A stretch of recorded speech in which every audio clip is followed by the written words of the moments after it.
بسم اللہ الرحمن الرحیم الحمد للہ رب العالمین والصلاة والسلام علی سید الانبیاء والمرسلین وعلی آلہ واصحابہ ومن تبعہم بإحسان الی یوم الدین اما بعد۔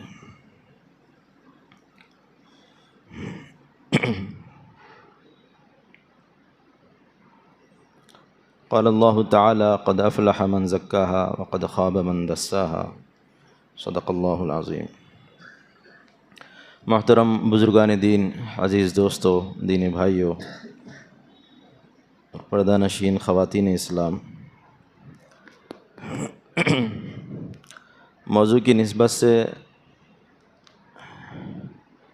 حضرت شاہ مفتی محمد نوال الرحمن صاحب دامت برکاتہم العالیہ کا آنا طے ہوا تھا، لیکن علالت کے سبب طبیعت کی ناسازگی کی وجہ سے حضرت حاضر نہیں ہو سکے، تشریف نہیں لا سکے۔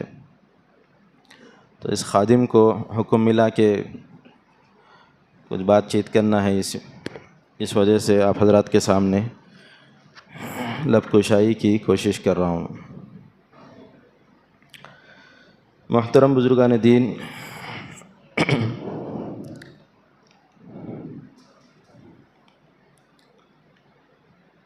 کچھ کرنا ہے۔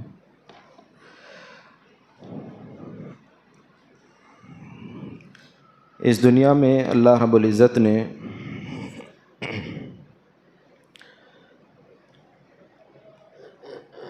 ہم کو کیوں بھیجا ہے، اور غرض و غایت کیا ہے، منزل مقصود کیا ہے، منشا کیا ہے، اس کو اللہ والوں نے اس طریقے سے سمجھایا ہے۔ جیسا ابھی ہم نماز کے بعد سورہ ملک کی تلاوت ہوئی، سورہ ملک کے اندر جو بنیادی مضمون حق تعالی شانہ کا سمجھایا گیا ہے کلام الہی میں، اللہ کے بادشاہی نظام کو سمجھایا گیا ہے۔ ملک کے معنی سلطنت، بادشاہت کے آتے ہیں۔ تو اللہ نے کائنات بنائی، آسمان و زمین کو پیدا فرمایا، انسانوں کو بھی اس میں ان کی تخلیق فرمائی، ایک نظام ان کے لیے جاری فرمایا، اور اس کا ایک مقصد اللہ رب العزت نے ذکر فرمایا۔ اور حق تعالی شانہ کے نظام کو دنیا کے اندر اللہ رب العزت نے اپنی تجلیات کے ظہور کے ذریعے سے دنیاوی امراء، دنیاوی بادشاہوں پر بھی اس کی ایک جھلک اور اس کی ایک روشنی فرمائی ہے۔ وہی نظام ہم یہاں دنیا میں بھی دیکھتے ہیں کہ دنیا کا بادشاہ ہے، کسی کنٹری کا، کسی ملک کا، کسی خطے کا، اس کی رعایا بھی ہے، اس کا محل بھی ہے، اس کا مہمان خانہ بھی ہے، اس کے لیے جیلیں بھی ہے کہ جو ان کے مہمان ہوتے ہیں اکرام ہوتا ہے، جو باقی ہوتے ہیں ان کے لیے جیل کا نظام ہوتا ہے۔ ایک بادشاہی نظام دنیا کے اندر بھی اللہ رب العزت چلاتے ہیں بندوں کے ذریعے سے۔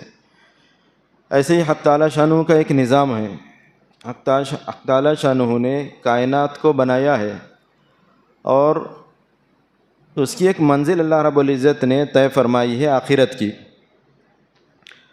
اور آخرت کے جو اللہ رب العزت کے اکرام کرنے والوں کے لیے جو جگہ ہے، مہمان خانہ ہے، اس کو جنت کہا جاتا ہے، اور اللہ رب العزت کے باغیوں کے لیے جو جگہ ہے اس کو جہنم کہا جاتا ہے۔ ایک نظام ہے یہ۔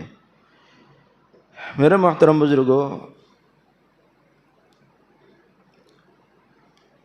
بزرگوں سے ہم نے جو بارہا سنا ہے، من عرف نفسہ فقد عرف ربہ، جو اپنے آپ کو پہچانے گا وہ اپنے رب کو بھی پہچانے گا۔ نفس کو پہچاننا یہ سبب اور علامت، ذریعہ بنتا ہے رب کو پہچاننے کا۔ نفس کے اندر بھی، ہماری باڈی کے نظام میں بھی اللہ تبارک و تعالیٰ نے ایک بادشاہی نظام قائم کیا ہوا ہے۔ ایسے ایک پوری کائنات کا احاطہ اللہ رب العزت کی جانب سے ہے، پھر اس کے بعد میں یہ دنیاوی بادشاہوں کا نظام ہے، پھر یہ عالم اصغر ہوتے ہوئے بھی عالم اکبر جو انسان ہے، اس کا بھی ایک بادشاہی نظام ہے۔ اس بادشاہی نظام میں جو بادشاہ ہوتا ہے یہی نفس ہوتا ہے۔ ہماری باڈی میں جب سب سے بنیادی چیز کیا ہے، اہم چیز کیا ہے؟ نفس ہے۔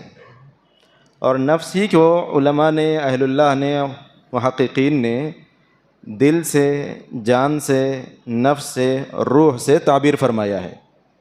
روح کیا چیز ہے؟ اسی نفس سے اس کو بیان کیا گیا ہے قرآن پاک کے اندر۔ اور اپنی آسانی کے لیے علماء نے فرمایا کہ یہ جان اسی کو کہا جاتا ہے، دل اسی کو کہا جاتا ہے، دل سے تعبیر اسی کی جاتی ہے۔ وہ دل مراد نہیں ہے جو دل ہمارے باڈی کے اندر، جسم کے اندر بائیں جانب میں سینے کے نیچے پایا جاتا ہے، وہ دل مراد نہیں ہے۔ وہ دل تو جسم کا ایک لوتھڑا ہے، ٹکڑا ہے، اور ہر ایک کو حاصل ہے۔ وہ انسان کو بھی حاصل ہے، جانور کو بھی حاصل ہے۔ جس کو ہم قلب کہتے ہیں، جس کو دل کہا جاتا ہے، ہر ایک کو حاصل ہے وہ۔ لیکن جو اہل اللہ نے بیان فرمایا ہے کہ اس کا تعلق ظاہر سے بھی نہیں ہے، اس کا تعلق باطن سے ہے۔ حواس سے کچھ چیزیں پہچانی جاتی ہیں، کچھ چیزیں تجربات کے ذریعے سے اور علوم القائی کے ذریعے سے، علوم لدنیہ کے ذریعے سے، علوم تکوینیہ کے ذریعے سے حاصل ہوتے ہیں۔ تو نفس کی معرفت کا جو مسئلہ ہے وہ علوم ظاہرہ سے نہیں ہے، اس کو پڑھ کر کے نہیں معلوم کیا جا، اس کو چکھ کر کے نہیں معلوم کیا گیا، دیکھ کر کے نہیں معلوم کیا جا سکتا، چھو کر کے معلوم نہیں کیا جا سکتا۔ حواس انسان کی باڈی کے اندر پائے جاتے ہیں۔ اللہ رب العزت نے حواس خمسہ ظاہرہ کا نظام، جیسے ہاتھ پاؤں ہیں، اعضاء انسان کے ہیں، سننے کا نظام ہے، بولنے کا نظام ہے، سونگھنے کا نظام ہے، دیکھنے کا نظام ہے، حواس سے چیزیں ہیں، ان کے ذریعے سے بھی علم حاصل ہوتا ہے۔ نفس کی حقیقت کے بارے میں علماء ربانیین نے فرمایا ہے کہ خود حق تعالی شانہ نے اس کے معاملے کو اخفاء میں رکھا ہے۔ حقیقت کیا ہے؟ حقیقت اللہ ہی جانتے ہیں۔ نفس کی حقیقت، روح کی حقیقت اللہ ہی جانتے ہیں۔ قرآن پاک میں مبہم انداز میں بیان کیا گیا ہے، یسألونک عن الروح قل الروح من امر ربی، یہ امر رب ہے۔ روح کیا ہے؟ امر رب ہے۔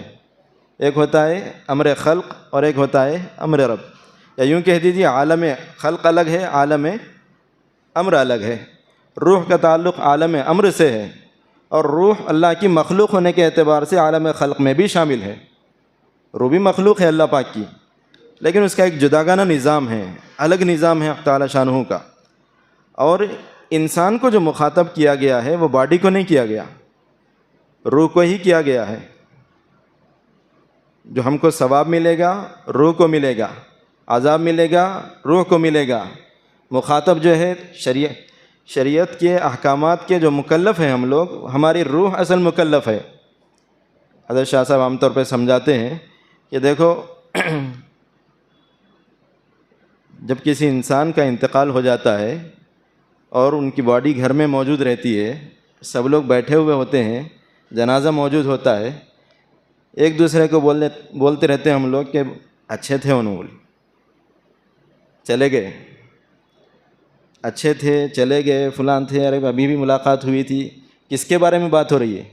وہ تو ان کی باڈی تو موجود ہے نا، وہ تو ابھی نہیں گئے، گھر میں موجود رہتے ہوئے لیکن چلے گئے بولتے ان کو۔ تو اصل جو تعلق ہے وہ روح سے ہے۔ روح جاتی ہے اور روح آتی ہے، روح کو حکم دیا گیا ہے۔ تو اسی روح کو اللہ رب العزت نے ہمارے اس بدن کا بادشاہ بنایا ہے۔ جو آدمی اپنے بادشاہی نظام کو درست کر لے گا وہ آدمی دنیا میں بھی کامیاب ہے، آخرت میں بھی کامیاب ہے۔ یہ سوچنا ہے ہم کو، محنت جو کرنی ہے اس بادشاہ کو بادشاہ بنانا ہے، حقیقی سلطنت اس کو ملانا ہے، آخرت کی سلطنت اس کو حاصل ہونی ہے۔ لمبا پروسیس ہے اس کے لیے، کام ہے اس کے لیے، محنت ہے اس کے لیے، مجاہدے ہیں اس کے لیے۔ انسان کے اندر باطنی نظام میں اللہ رب العزت نے قوتیں رکھی ہوئی ہیں، انہی قوتوں میں سے یہ روح کا تعلق ہے۔ بعض قوتیں انسان کی وہ ہوتی ہیں جن کو قوت عقلیہ کہا جاتا ہے، بعض قوتیں انسان کی وہ ہیں جن کو قوت علمیہ کہا جاتا ہے، بعض قوت انسان کی وہ قوت شہویہ کہا جاتا ہے، بعض قوت انسان کی وہ جن کو قوت غضبیہ کہا جاتا ہے، بنیادی قوتوں میں سے ہے، اور بھی ہوتی ہے۔ بنیادی مجموعہ انسان کا جسم سے، روح سے انسان مرکب ہے، بنایا گیا ہے، ترکیب جو ہوئی ہے ان اجزاء سے ہوئی ہے۔ ظاہری ترکیب ہماری مٹی سے، آگ سے، پانی سے، ہوا سے ہوئی۔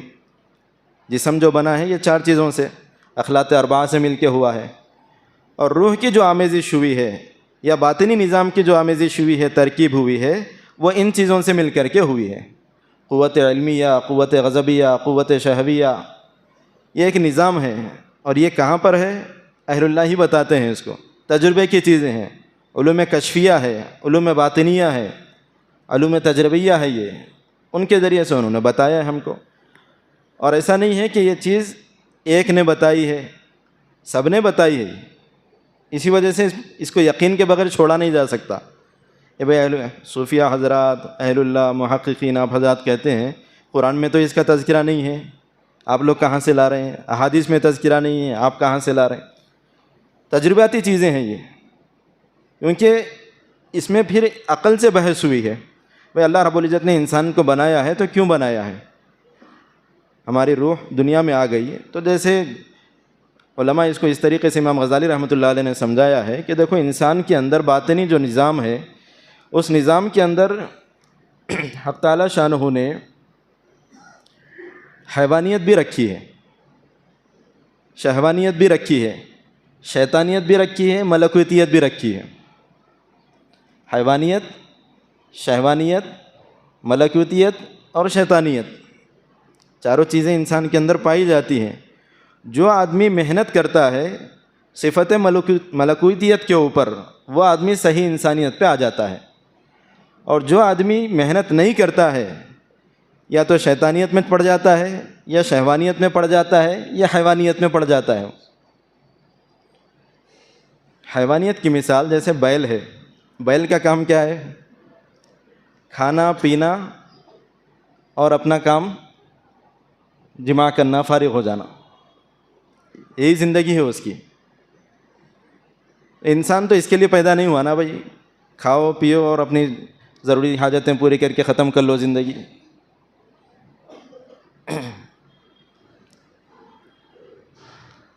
شہوتی جو نظام ہے انسان کا،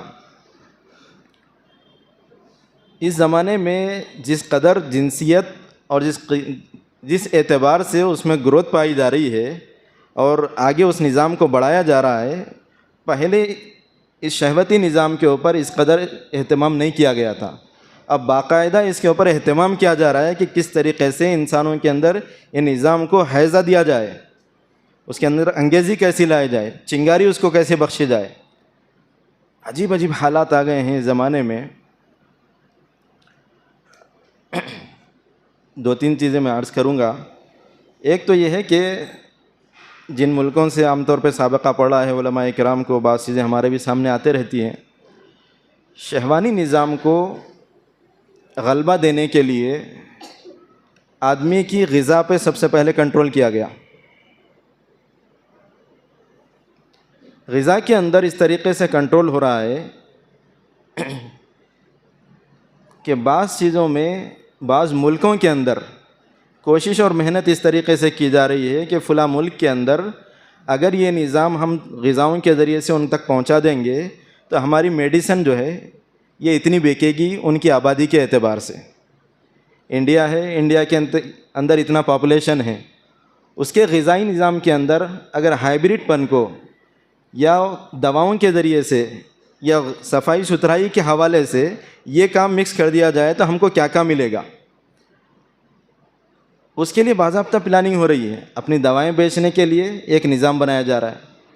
ایسے ہی محققین نے بیان فرمایا ہے کہ شہوت کو اس قدر حد تک بڑھا دیا جا رہا ہے کہ آدمی بے برداشت ہو جائے، بے قابو ہو جائے۔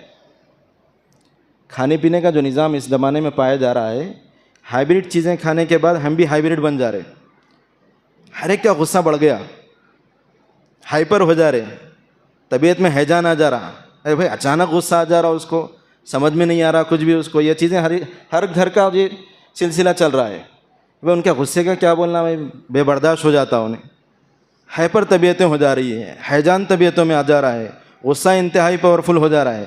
یہ غذائی نظام کی وجہ سے ہی ہے. یہ غذا پر کنٹرول ان لوگوں کی جانب سے، یعنی شیطان کی پوجا کرنے والے یا شیطان پرستوں کی جانب سے ہماری غذاؤں کے اوپر کنٹرول اس طریقے سے کیا جا رہا ہے. تو قوت شہویات کے اوپر یا شہوانیت کے اوپر ہم کو کنٹرول کرنے کی ضرورت ہے، قابو پانے کی ضرورت ہے. ورنہ حقیقت یہ ہے میرے محترم بزرگوں،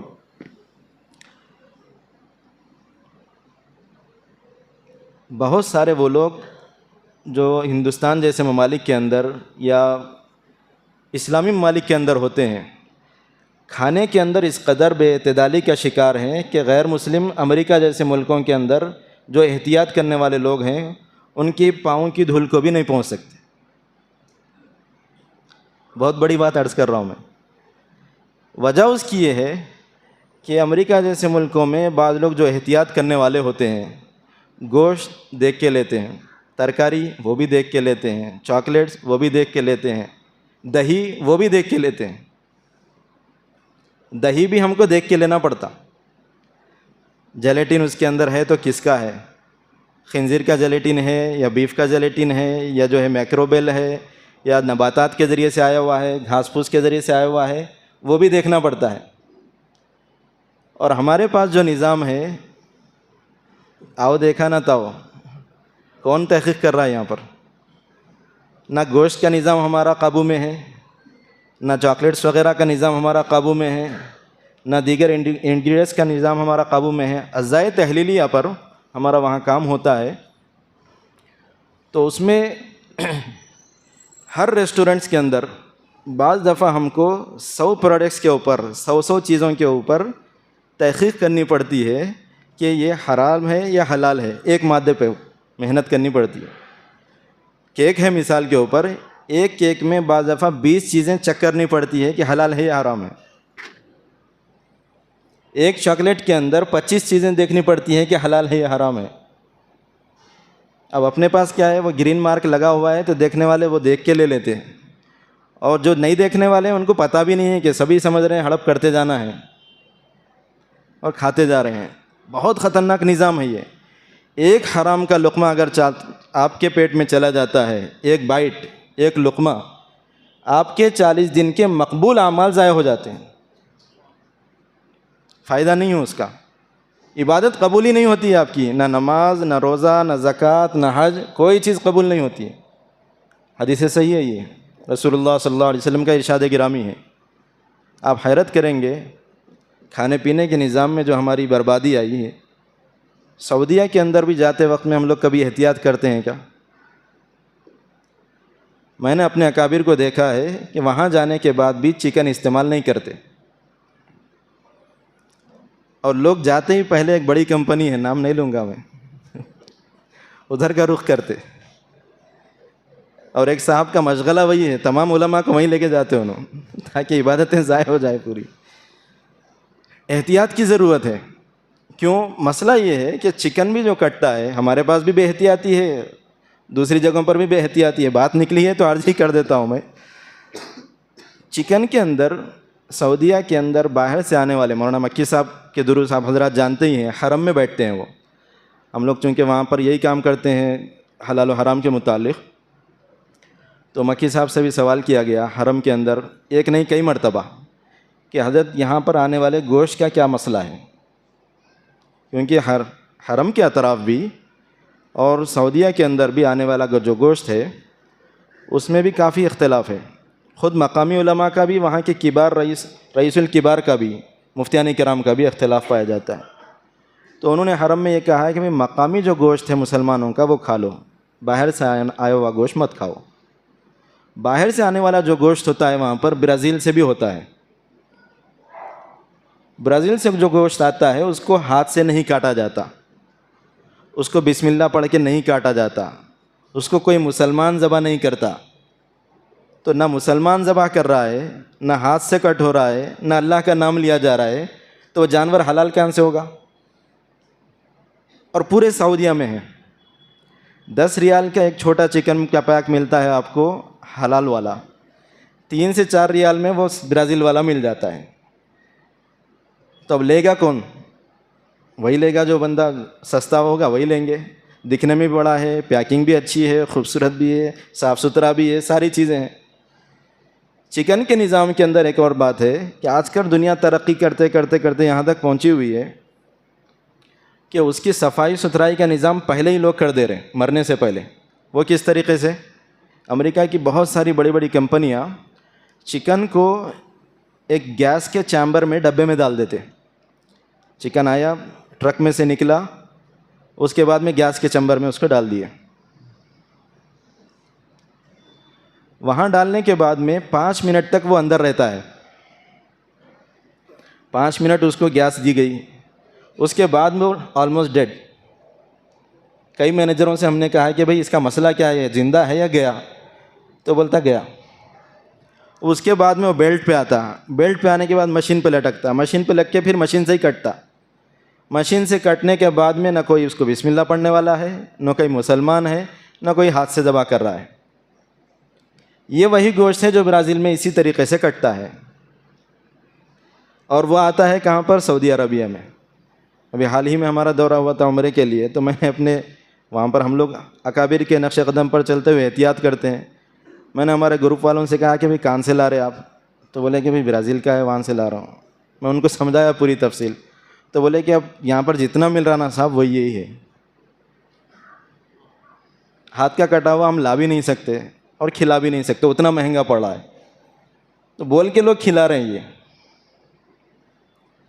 تو اب وہاں جانے کے بعد کیا قبول ہو رہا ہے کیا قبول نہیں ہو رہا پتہ ہی نہیں ہے. 40 لاکھ لوگ جمع ہو رہے ہیں نا، 30 لاکھ لوگ جمع ہو رہے ہیں. شب قدر بھی آ رہی ہے، رمضان بھی آ رہا ہے، عمرے بھی ہو رہے ہیں، حج بھی ہو رہے ہیں، سب تڑپ رہے ہیں، بلک رہے ہیں، دعائیں ہو رہی ہے. کہاں جا رہی ہے وہ دعائیں؟ اس کی نظر تو نہیں ہو جا رہی، وہ دیکھنے کی ضرورت ہے. جانے کے بعد میں حرام لقمہ اگر پیٹ میں گیا آپ کا، تو آپ کا عمرہ کدھر ہے؟ آپ کا حج کدھر ہے؟ آپ کی عبادتیں کدھر ہے؟ مجاہدے ریاضتیں تو دور کی بات ہے، مقبول عبادتیں آپ کی ضائع ہیں وہاں پر.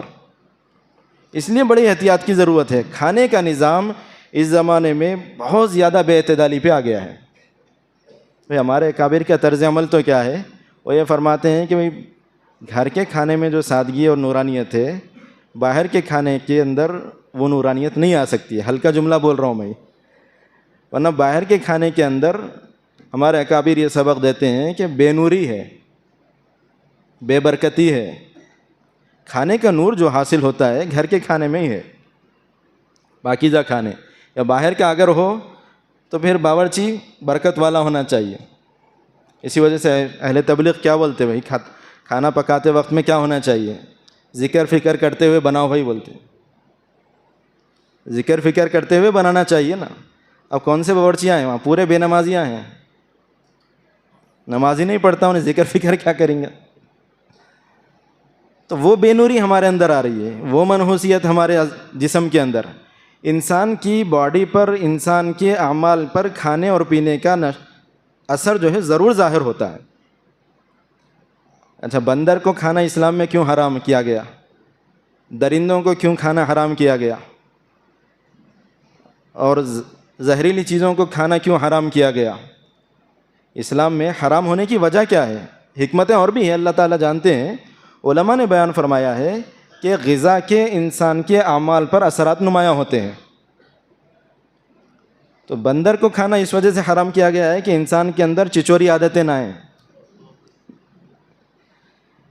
شیر کو، چیتے کو، ببر کو اور درندوں کو، چیر پھاڑ کرنے والے بھیڑیوں کو جو نہیں کھانے کے لیے کہا گیا ہے، انسان کے اندر وہ درندہ ایک دوسرے کو ٹکریں مار مار کر کے بھونکنے والا نہ بنے، اس کے لیے یہ نظام ہے. اللہ تعالیٰ کی حکمتیں ہیں یہ، اللہ رب العزت کی جانب سے حکمتیں ہیں یہ. تو کھانے کے نظام کے انسانی باڈی پر، اس کے اعمال پر اثرات ہوتے ہیں. تو اس لیے بہت زیادہ احتیاط کی ضرورت ہے. اور اس زمانے میں ایسی شہوتیں لوگوں کی بڑھ گئی ہے، یہ بیٹھے بیٹھے دل بول رہا آج وہاں کی بریانی کھائیں گے، آج یہاں کی بریانی کھائیں گے، وہاں اچھا بن رہا، یہاں اچھا بن رہا، وہ کٹے پہ جو ہے اچھا تل کے دے رہا انہیں، یہ کٹے پہ وہ اچھا بن کے دے رہا. نظام چل رہا ہے. انسان کو طبیعت ہے، کبھی کبھی تقاضا ہو گیا ٹھیک ہے، لیکن بہت سارے لوگ پجاری بن گئے اس کے. بہت سارے لوگ کھانے کے پجاری بنے ہوئے ہیں. ہر ہوٹل سب پتہ ہے ان کو، کون سی ہوٹل کب کھلی، کیا کیا مل رہا، کتنا مل رہا، کس کے پاس کتنے مزے کا ہے، سب جان رہے. بے اعتدالی والی بات ہے، ہم کو اس پہ قابو پانے کی ضرورت ہے. انسان کو اپنی نفس پر علماء یہی سکھا رہے ہیں کہ نا بھائی، ہماری ان مجالس کا اور یہاں بیٹھنے کا مقصد کیا ہے کہ ہماری قوت شہوانیہ کے اوپر ہم کو اعتدال میں لانا ہے، اس کو کنٹرول کرنا ہے، قابو میں لانا ہے. جب چاہے نفس کی جانب سے تقاضا آ جائے، اس تقاضے پر عمل کرنے والے بن جائے، یا ایسی کیفیت کو بدلنا ہے. اسی لیے ہمارے مذاکرے ہیں، یہی تربیتی مجالس کا مقصد ہے کہ بھئی جب چاہے، جو چاہے، جتنا چاہے، جہاں سے لا کے کھائے، ایسا نہیں بننا ہے. مزاج یہ بناؤ کہ سادگی والا مزاج. آپ کو اندازہ ہوگا حضرت عمر فاروق رضی اللہ تعالیٰ عنہ حضرت عبداللہ بن عمر کو، ان کے بیٹے کو پکڑ لیے، باہر سے آ رہے تھے تھیلی میں سامان لے کے. تو بولے کیا لے کے آئے؟ بولے گوشت ہے اور چربی ہے. تو چربی تیل کے لیے استعمال ہوتی تھی اور گوشت تو گوشت ہے. تو انہوں نے تانا دیا، وہ امیر المومنین کے بیٹے ہیں، ایک وقت میں 2 سالنے کھا رہے ہیں، ایک وقت میں 2 سالنے کھا رہے ہیں. وہ یہ فرمانا چاہ رہے تھے کہ گوشت آ گیا تو چربی کی کیا ضرورت ہے، چربی ہے تو گوشت کی کیا ضرورت ہے. کھانے کا یہ مزاج تھا ان کا، صحابہ کرام رضوان اللہ علیہم اجمعین کا، سادہ کھانے والے، ضرورت سے زائد اجتناب کرنے والے. تو اس لیے میرے محترم بزرگوں، غذائی نظام پر قابو پانے کی ضرورت ہے، احتیاط کی ضرورت ہے. شہوت اور نفس پرستی اس معاملے میں جو بڑھ گئی ہے، اس پر قابو پانے کی ضرورت ہے. تو بات جو چل رہی تھی، انسان کے اندر حق تعالی شانہ نے ایک قوت رکھی ہے شہوت والی، ایک قوت رکھی ہے غضب والی، ایک قوت رکھی ہے حیوانیت والی، ایک قوت رکھی ہے شہوانیت والی اور ملکوتیت والی. امام غزالی نے تقسیم الگ کی ہے، حضرت تھانوی رحمۃ اللہ علیہ کی تقسیم تھوڑی الگ ہے. تو انسان کو اپنی ان قوتوں کے اوپر محنت کر کے فرشتے والی صفت، ملکوتیت والی صفات کو اپنے اندر پیدا کرنے کی کوشش کرنا ہے. ملکوتی صفات سے بندہ حق تعالی شانہ سے جڑتا ہے، حیوانیت والے سے بھی صفت سے کٹتا ہے، شہوانیت والی صفت سے بھی کٹتا ہے، اور شیطانیت والی صفت سے بھی کٹتا ہی ہے.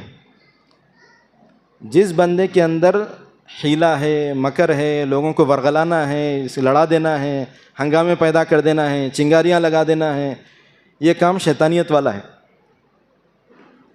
حیوانیت کا کام کیا ہوتا ہے؟ کھانا پینا، مست مگن رہنا، زندگی ویسے ہی گزر رہی ہے، نہ نماز ہے، نہ روزہ ہے، نہ ذکر ہے، نہ فکر ہے، نہ آخرت، نہ کچھ، نہ کیا. بعض لوگ تو بیوی بچوں سے بھی غافل ہو جاتے، ایسے مشغول رہتے اپنے آپ میں، کسی کی پرواہ ہی نہیں، پورے بیل بنے ہوئے. علماء فرماتے ہیں، قریب کر لو، علماء یہ فرماتے ہیں کہ ایسی حیوانیت انسان اس کے لیے نہیں بنا ہے. نہ انسانیت شیطانیت اپنانے کے لیے بنا ہے، نہ حیوانیت اپنانے کے لیے بنا ہے، بلکہ انسان ملکوتیت اپنانا ہے، فرشتہ صفت بننا. لوگ دیکھے تو بولنا کیا فرشتہ صفت انسان ہے بھائی، ما ھذا الا بشرا. حضرت یوسف علیہ السلام کو دیکھ کر کے لوگوں نے کیا کہا تھا؟ یہ تو انسان نہیں ہے، فرشتہ صفت معلوم ہوتا ہے. صورت بھی ایسی، سیرت بھی ایسی ہے. انسان اصل صورت کا نام نہیں ہے، انسان اصل سیرت کا نام ہے. جو جتنا خوبصورت ہوگا اتنا ہی اللہ کے یہاں وہ خوبصورت ہے. ہمارا حسن اللہ پاک، اللہ رب العزت کے یہاں سیرت کی بنیاد پہ ہے. ہمارا حسن، ہماری خوبی، ہمارا جمال، ہماری قرب، ہمارا درجہ، ہماری نزدیکی اللہ رب العزت سے سیرت کی بنیاد پر ہے. اور سیرت بنتی ہے ان قوتوں کو اعتدال میں رکھنے کی وجہ سے. اعتدال میں رہنا ہے ہم کو. اعتدال کیسے پیدا ہوگا؟ مجاہدے کے ذریعے سے اعتدال پیدا ہوگا. نفس جو تقاضا کر رہا ہے فوراً عمل نہیں کرنا. کھانے کا تقاضا ہے کھانا نہیں، پینے کا تقاضا ہے پینا نہیں، اسی کے لیے جو ہے مجاہدے کروائے جاتے ہیں. بھائی پیر جمعرات کا روزہ رکھو، ایام 20 کے روزے رکھو، شب برات کے روزے ہیں، اور رمضان المبارک کے روزے ہیں، مختلف جو ہے محرم الحرام کا روزہ ہے. یہ درمیان میں جو روزے ہوتے ہیں، علماء نے اور محققین نے فرمایا ہے، اہل اللہ نے یہ سمجھایا ہے کہ ان روزوں کے ذریعے سے رسول کریم صلی اللہ علیہ وسلم نے انسانیت کی تربیت فرمائی ہے، تاکہ اس کی یہ قوتیں اور نفس کنٹرول میں رہے. اور 3 دن کی ترتیب ہے یہ. ایک دن کا ثواب، ایک عمل کا ثواب 10 کے برابر ہے. مہینے میں 3 دن اگر روزہ رکھتے ہیں تو پورا مہینہ روزہ رکھنے کے برابر ثواب بھی ہوتا ہے، اور پورا مہینہ روزہ رکھنے کے برابر باڈی کنٹرول میں بھی رہتی ہے. اگر ایام بیز میں روزے رکھ لیے جائیں 13، 14 اور 15 کو، بعض لوگ جو مجاہدہ مزید کرتے ہیں تو اپنی جلا پیدا کرتے ہیں. ہر پیر اور جمعرات کو روزہ رکھنے والے مزید جلا پیدا کرتے ہیں. آپ کو ایک حیرت انگیز بات بتاتا ہوں میں، یہاں سے زیادہ لوگوں کو میں نے امریکہ میں دیکھا ہے جو پیر اور جمعرات کا روزہ ہمارے یہاں کے مقابلے میں زیادہ رکھتے ہیں. قریب کے سرکل کے لوگوں کی بات ہے، یہاں کے بھی دیکھیں وہاں کے بھی دیکھیں، لیکن وہاں کے لوگوں میں اہتمام زیادہ ہے. پتہ نہیں اللہ رب العزت کی جس کو مقرب بنا لے، جس کو توفیق دے دیں. ہمارے یہاں سے یہ چیزیں مفقود ہو رہی ہیں. پیر اور روزے کے اہتمام وہاں نوجوان بچے زیادہ رکھتے ہیں. نیک سیرت جو لوگ ہوتے ہیں یہاں بھی ہے وہاں بھی ہے، سبھی جگہ ہوتے ہیں اللہ رب العزت کی جانب سے، جس کو توفیق ملتی ہے. لیکن یہ روزوں کا اہتمام ہونا چاہیے. شہوت اس سے قابو میں آتی ہے، نفس اس سے کنٹرول میں آتا ہے. اور اس زمانے میں شہوانی نظام، جو جنسی شہوانی نظام ہے، اس کا ایک الگ معیار ہے. ایک لمبی تفصیل ہے، وہ بھی عرض کرنا چاہ رہا تھا میں، لیکن موضوع بھی اتنا نہیں ہمارے پاس میں. اس کے لیے بھی غذائی نظام بھی ہے، دوائی نظام بھی ہے، دوسرا اور نظام بھی چل رہا ہے.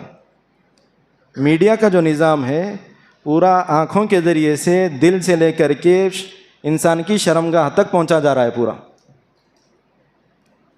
خوشبوئیں ایسی بنائی جا رہی ہے کہ دونوں بے قابو ہو جائیں، مرد بھی عورت بھی، نہ وہ اپنے آپ پر کنٹرول کر سکے نہ یہ اپنے آپ پر کنٹرول کر سکے. فروٹ ایسے بنائے جا رہے ہیں کہ اس کے اندر انسان کے اندر ہیجان پیدا ہو جائے، شہوت پر بے قابو ہو جانے کا. فروٹ کو جس شکل میں چاہے بنانے کی کوششیں ہو رہی ہیں. جب وہاں شکل تک پہنچ گئے ہیں تو اس کے اندر اجزا ملانا ان کے لیے کیا مشکل رہ گیا.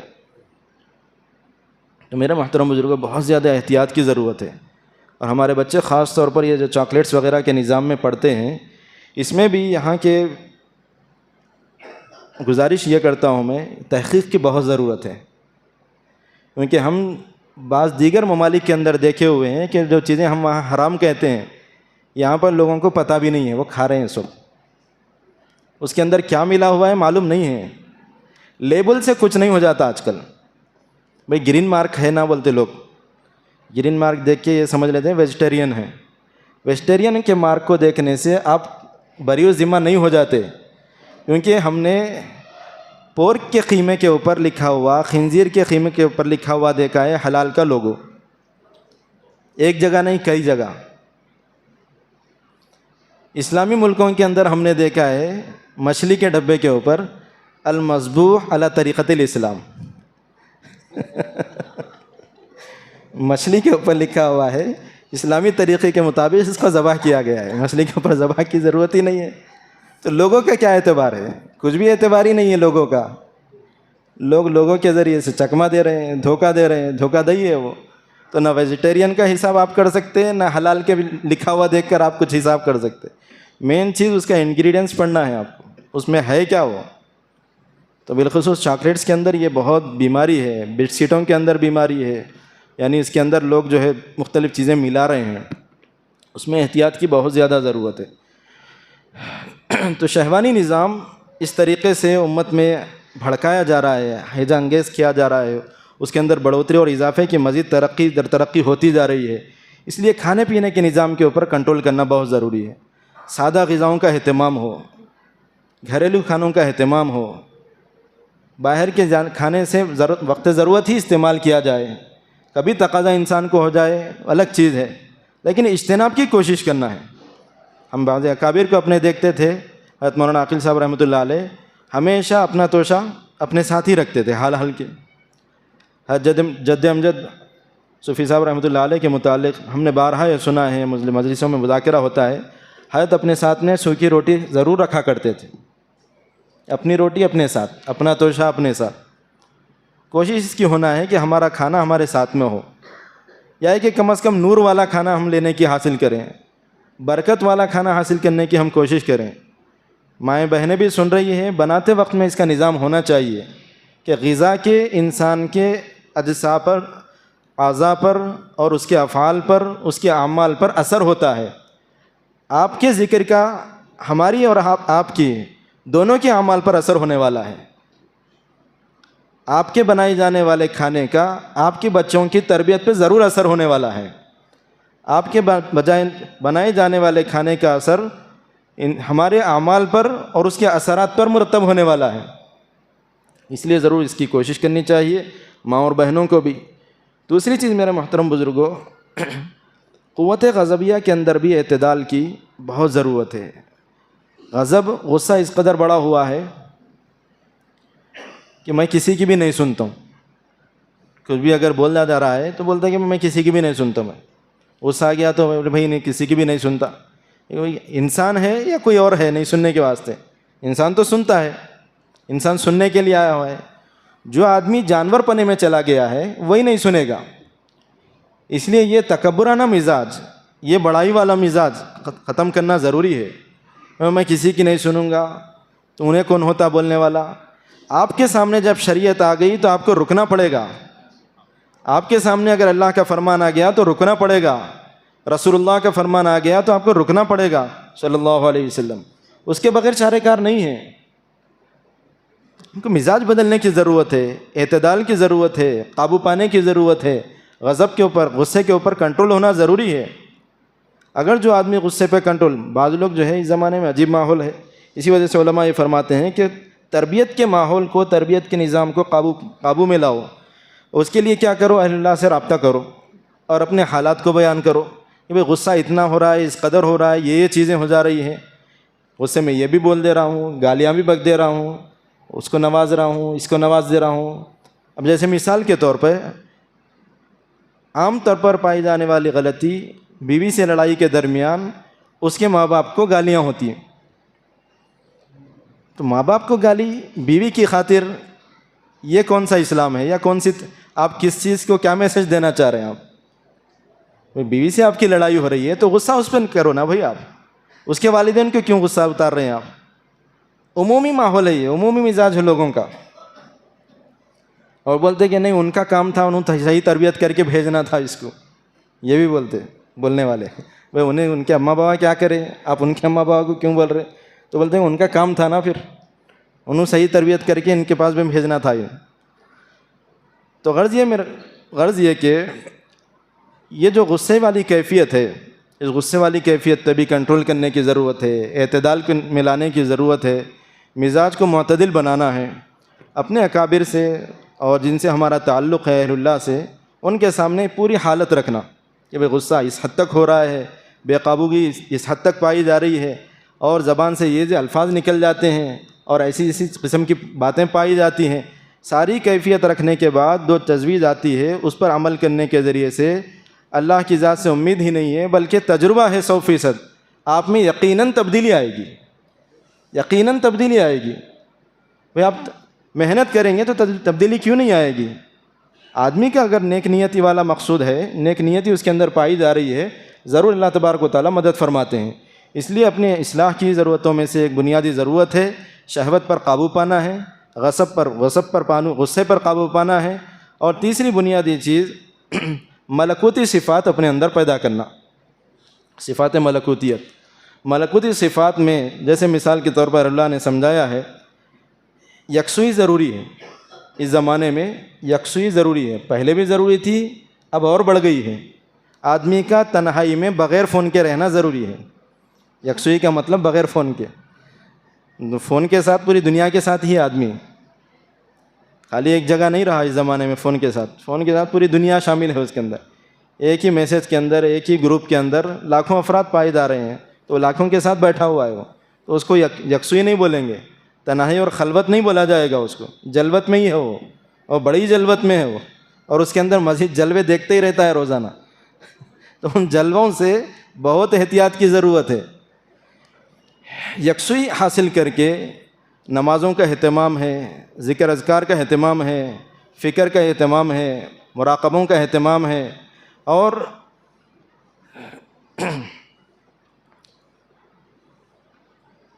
اللہ رب العزت سے قرب خاص والی، خاص ولایت والی چیزوں کے کرنے کی کوشش کرنا۔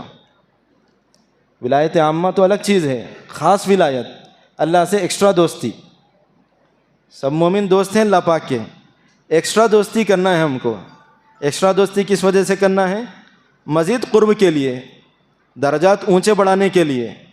بھئی ایک بلڈنگ ہے تو آج کل ہرس پائی جا رہی ہے، دوسری بنا رہی، دوسرے سے تیسری، تیسرے سے چوتھی، 25 50 ایک جو ہے 100 عمارتیں بن رہی ہیں نا۔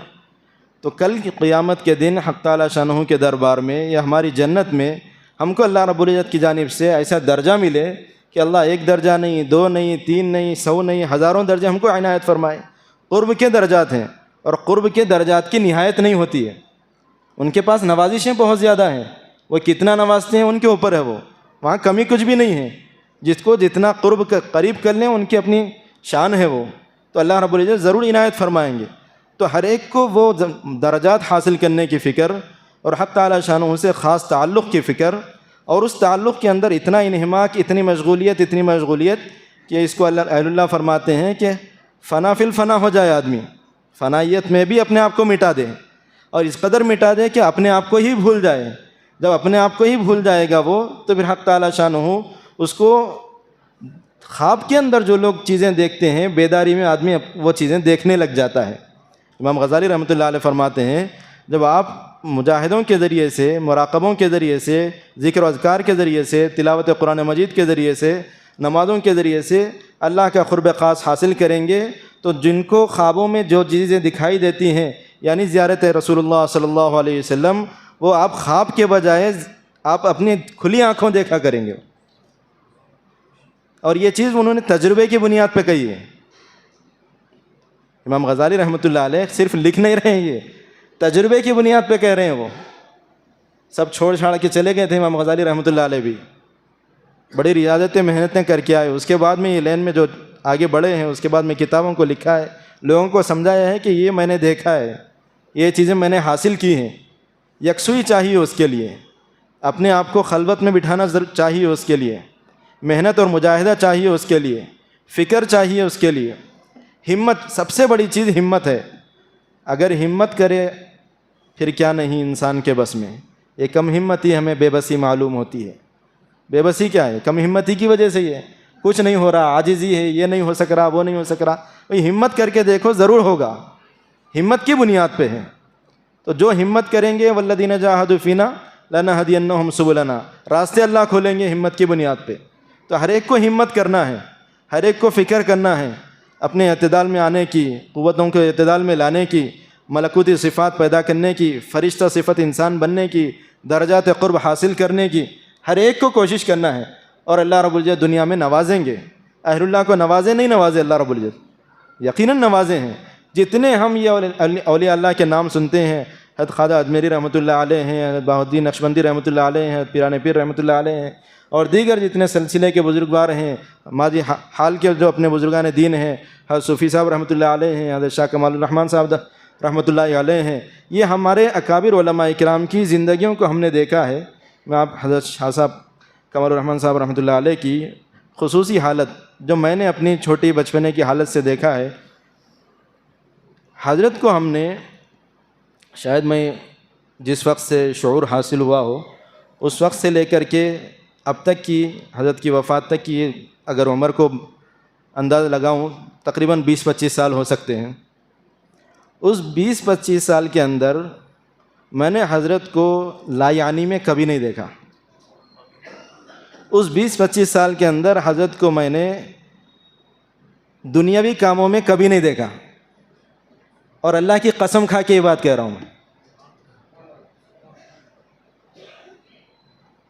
حضرت کسی عام حالت میں کبھی ہم نے دیکھا ہی نہیں ان کو، نہ کسی کے ساتھ عام حالت میں بیٹھے ہوئے ہیں، نہ کسی کے ساتھ غیر غلط قسم کی باتوں میں، غیر غلط تو اللہ کیا کریں گے، دنیاوی باتوں میں بھی خیر کی بات ہی ہم دیکھیں ان سے، ذکر کی بات ہی ہم دیکھیں ان سے، دعاؤں کی باتیں ہی ہم ان سے دیکھے ہیں، یا تو مجالس میں دیکھے ہیں، یا تو محافل میں دیکھے ہیں، یا ایک جلسات کے اندر دیکھے ہیں، اور گھر میں جب بھی ہم گئے ہیں، جب ہم نے دیکھا ہے حضرت کو، یا تو تلاوت میں دیکھا ہے، یا ذکر میں دیکھا ہے، یہ حضرت کو آرام کرتے ہوئے دیکھا ہے، اس کے علاوہ اور کوئی حالت نہیں دیکھی. اور یہ 25 سال کے مشاہدے کی بات کہہ رہا ہوں میں. آپ اندازہ لگائیے کہ ایسے بزرگان دین اس دنیا میں کہاں ملیں گے. اس کے علاوہ کوئی اور حالت واقعتاً ہم نے نہیں دیکھی ہے. حال کے بزرگ ہیں ہمارے یہ. دنیا سے ایسی لا تعلقی اور دنیاوی چیزوں سے ایسی لا تعلقی کہ ہم بیان نہیں کر سکتے ان چیزوں کو. اس لیے میرے محترم بزرگوں، جو محنت کریں گے اللہ نوازے گا. اور کیا حضرت کے پاس کس چیز کی کمی تھی؟ اللہ نے سب کچھ دیا ہے، دین بھی، دنیا بھی، اولاد بھی، نعمتیں بھی، راحتیں بھی، سب کچھ اللہ رب العزت نے ان کو عطا فرمائی تھی. اور کس بزرگ کو یہ چیز حاصل نہیں ہوتی ہے؟ مجاہدے ہر ایک کے ساتھ ہیں، دنیاوی اسٹرگل ہر ایک کے ساتھ لگا ہوا ہے، مصائب اور پریشانیاں لگی ہوئی ہیں. لیکن وہ مصائب اور وہ پریشانیاں ان کو نعمت معلوم ہوتی ہیں، کیونکہ وہ خوشی میں اس کو قبول کر لیتے ہیں. ان کی پریشانیاں، حضرت کی تکلیف آخر میں تو ہم دیکھیں ہیں کہ کس قدر تکلیف میں تھے، لیکن ایک ایک لمحہ ایک عام مومن کا یہ ہے. رسول اللہ صلی اللہ علیہ وسلم کی زبان مبارک سے الفاظ جو ادا ہوئے ہیں، نبی کریم صلی اللہ علیہ وسلم نے ارشاد فرمایا ہے، نصب اور شوکہ، آپ نے جو فرمایا ہے کہ تھکان بھی کیوں نہ ہو. کانٹا چبھنا وہ تو تکلیف دہ عمل ہے، بخار ہونا وہ تکلیف دہ عمل ہے. اگر کسی مومن بندے کو تھکان بھی ہو جاتی ہے، اللہ رب العزت اس کے گناہوں کو مٹاتے ہیں اور درجات کو بلند فرماتے ہیں. عام مومن کا یہ حال ہے. تو جو اہل اللہ ہوں، جو خواص ہوں، جو اولیاء اللہ میں سے شمار ہوتے ہوں، ان کی تھکان، ان کی تکلیفیں، ان کے مصائب، ان کی پریشانیاں ان کے لیے کتنے درجات کا ذریعہ بنتی ہیں. تو مومن کا ہر حال اللہ رب العزت کے یہاں مقرب بننے کے لیے ہوتا ہے. اس لیے میرے محترم بزرگوں، مجاہدے کرنا ہے، ریاضتیں کرنا ہے، محنتیں کرنا ہے، فکر آخرت کرنا ہے. اور ابھی موقع ہے ہم تمام کو، نوجوان احباب ہیں اور یہاں پر طلباء بھی ہیں، سب حضرات ہیں. محنت کرنے سے ہی کچھ ملنے والا ہے. ریاضتیں ہو رہی ہیں، عجیب عجیب قسم کی کوششیں ہو رہی ہیں. سنگروں کو ہم دیکھ رہے ہیں کہ لوگ اس زمانے میں اٹھ رہے ہیں. کس وجہ سے؟ اس وجہ سے اٹھتے ہیں کہ 3 بجے اور 4 بجے کی آواز، اگر راگ نکالنے سے آواز میں ایک خاص قسم کی کیفیت پیدا ہوتی ہے، آواز کھلتی ہے، گلا کھلتا ہے، راگ اچھا بنتا ہے، اور ایک اس کے اندر جو ہے لہر پیدا ہوتی ہے، اور آواز میں ایک قسم کی اثر انگیزی آتی ہے. اور قرآن پاک میں کیا ہے؟ اس کا مضمون ہے ان ناشئۃ اللیل ہی اشد وطئا واقوم قیلا، کہ رات کا اٹھنا ہی اشد وطئا، کہ تمہارے نفس کو بھی خوب کچلنے والا ہے اور تمہاری بات کو بھی اللہ کے یہاں سیدھا قائم کرنے والا ہے. تو یہ دعاؤں کا وقت ہے. لوگ دعاؤں کے وقت میں یہ سنگنگ کا کام کر رہے ہیں. ہم کو اللہ رب العزت نے جو سکھایا ہے، جو اللہ کا فرمان ہے کہ تم ہمارے قریب سے قریب جو ہو سکتے ہو، اور جو ہم کو قریب سے قریب جو کر سکتے ہو، اپنی باتیں جو منوا سکتے ہو، وہ رات کے آخر پہر ہے. تہجد کے وقت میں بیدار ہونا اولیاء اللہ کی، صالحین کی صفت اور عادت رہی ہے. تہجد پڑھنے والے بھی کم ہو گئے، ذکر و اذکار والے بھی کم ہو گئے، ریاضتیں والے بھی کم ہو گئے، محنتیں والے بھی کم ہو گئے. بڑھ رہی ہیں فکریں تو دنیا والوں کی فکریں بڑھ رہی ہیں. اور کیا کیا محنتیں نہیں ہو رہی ہیں. لوگ جو ہے گانے والے، ناچنے والے اور اس قسم کے لوگ آج اس قدر معزز ہو گئے ہیں، اور اپنی پرانی زندگی بیان کر رہے ہیں لوگ کہ میں پہلے اس حالت سے گزرا ہوں، روڈوں پہ سویا ہوں، فلاں کام کیا ہوں، فلاں کام کیا ہوں، اور آج میں یہاں تک پہنچا ہوا ہوں. کیوں؟ میں محنت کرا تو آج یہاں تک پہنچ گیا. ہر فیلڈ میں ایسے ہی ہے. حضرت مولانا یوسف صاحب رحمۃ اللہ علیہ فرمایا کرتے تھے، ہم نے بزرگوں سے سنا ہے کہ بھائی شیطان نے بھی اپنے پھندے ڈالے ہوئے ہیں، لگا دیا ہوا اپنے لشکروں کو، محنتیں چل رہی ہے پوری دنیا کے اندر. اور حضرت مولانا الیاس صاحب رحمۃ اللہ علیہ فرماتے تھے کہ ہم نے بھی اللہ کی طرف سے اپنے جال ڈالے ہوئے ہیں، محنتیں ہم نے بھی کرنا ہے. اب دیکھیں گے کہ پلہ کس کا بھاری ہوتا ہے. شیطان بھی اپنی محنتوں میں لگا ہوا ہے اور رحمانی لشکر بھی اپنے کام میں لگے ہوئے ہیں. ہم کو محنت کرنا ہے، اور اسی محنت کے ذریعے سے میرے محترم بزرگوں اللہ رب العزت خاص قسم کی عنایتیں فرماتے ہیں. حضرت مولانا الیاس صاحب رحمۃ اللہ علیہ کے بارے میں ہم نے والد بزرگوار سے سنا ہے کہ وہ اس زمانے کے قطب الارشاد میں سے شمار ہوتے تھے. حضرت مولانا الیاس صاحب رحمۃ اللہ علیہ کی جو محنتیں رہی ہے، جان کی، مال کی، حضرت کی جو قربانی رہی ہے، ہم تصور نہیں کر سکتے. ایک بے چین دل کے ساتھ میں حضرت اٹھ کر کے بے چین پھرنا شروع کر دیتے تھے رات میں، اور آپ کے رونے میں وہ آواز ہوتی تھی جو رسول اللہ صلی اللہ علیہ وسلم کے رونے میں بعض نے اکثر دفعہ سنی جایا کرتی تھی. نبی کریم صلی اللہ علیہ وسلم کے رات کے رونے کی حضرت عائشہ رضی اللہ تعالیٰ عنہ نے جو صفت بیان فرمائی ہے، وقت نہیں ہے ہمارے پاس، مختصر عرض کر دیتے ہیں۔ حضرت عائشہ فرماتی ہیں کہ نبی کریم صلی اللہ علیہ وسلم جب سجدے میں جاتے تو رات کے وقت میں آپ کے سینے مبارک سے آواز ایسی آتی تھی جیسے چولہے کے اوپر ہانڈی ہو، ہانڈی کے اوپر پانی کے ابلنے کی آواز ہو۔ وہ حضرت عائشہ باہر سنتی تھیں کمرے کے اندر، یعنی یہ حقیقت پر محمول بات ہے۔ صحابی ہے، وہ جھوٹ تو نہیں بول سکتے نا، نعوذ باللہ من ذالک۔ حضرت عائشہ کیوں بولیں گے؟ حضرت عائشہ یہ فرما رہی ہیں کہ نبی کریم صلی اللہ علیہ وسلم کے رونے سی وجہ سے، کوڑن کی وجہ سے، تڑپ کی وجہ سے دل ایسے مار لیا کرتا تھا کہ گویا ہانڈی ابل رہی ہے۔ کتنی فکر تھی ہوگی۔ اس فکر کا حصہ لینے کے لیے علماء فرماتے ہیں اپنی دعاؤں میں وہ چیز شامل کرو، حضور کی تڑپ اور حضور والی محنت کی تڑپ، اے اللہ ہمیں بھی اس کا کچھ حصہ عطا فرما دے۔ یہ دعاؤں میں اپنی حصہ شامل کر لینا چاہیے اس دعا کو، اور وہی دعا تھی جو حضرت مولانا الیاس صاحب رحمۃ اللہ علیہ کی قبول ہوئی تھی، اور اسی کی وجہ سے وہ قطب الارشاد بنے پھر۔ اور پھر قطب الارشاد بننے کا مطلب یہ ہے کہ پھر صرف ہندوستان ہی نہیں، اللہ رب العزت اس وقت سے لے کر اب تک ان سے جو کام لے رہا ہے پوری دنیا دیکھ رہی ہے۔ اور وہ جو لنگر شروع ہوا تھا، وہ لنگر کی آپ حقیقت میں دیکھ لیں، حضرت مولانا الیاس صاحب رحمۃ اللہ علیہ ہر آدمی کے پاس جایا کرتے تھے۔ شروع میں کوئی قبول نہیں کر رہا تھا ان کی بات کو، سب مزدوری کرنے والے افراد تھے۔ جاتے تھے، پیسے دیتے تھے اور بولتے تھے کہ کتنے پیسے تو کمائے گا دن میں؟ وہ بولتا تھا کہ اتنے کماؤں گا۔ وہ فرماتے تھے کہ یہ پیسے لے لے، مسجد میں آ کے بیٹھ جائے اتنی دیر، بس یہ کافی ہے۔ مسجد میں اس طریقے سے انہوں نے لایا ہے، پیسے دے دے کر کے لوگوں کو مسجد میں لایا ہے، بٹھایا ہے، 6 دعوتی صفات جو ہے اس کے سامنے بیان کر دیتے تھے، بس اتنا ہی کام تھا، اور کچھ کام پہ لگانا نہیں تھا۔ یہ سن کے چلے جا بس ہے، پورے دن کی مزدوری دیتے تھے۔ ایک ایک کر کے لوگوں کو پتہ چلا کہ مولانا جو ہے پیسے دے رہے ہیں مسجد میں بیٹھنے پہ، تو یہ بھی آیا، وہ بھی آیا، یہ بھی آیا۔ حضرت کے پاس کے پورے پیسے ہی ختم ہو گئے۔ حضرت مولانا الیاس صاحب رحمۃ اللہ علیہ نے دیکھا کہ لوگ آ رہے ہیں پیسے کی بنیاد پر، انہوں نے کہا کہ موقع غنیمت ہے، یہ چیز جاری رہنا چاہیے۔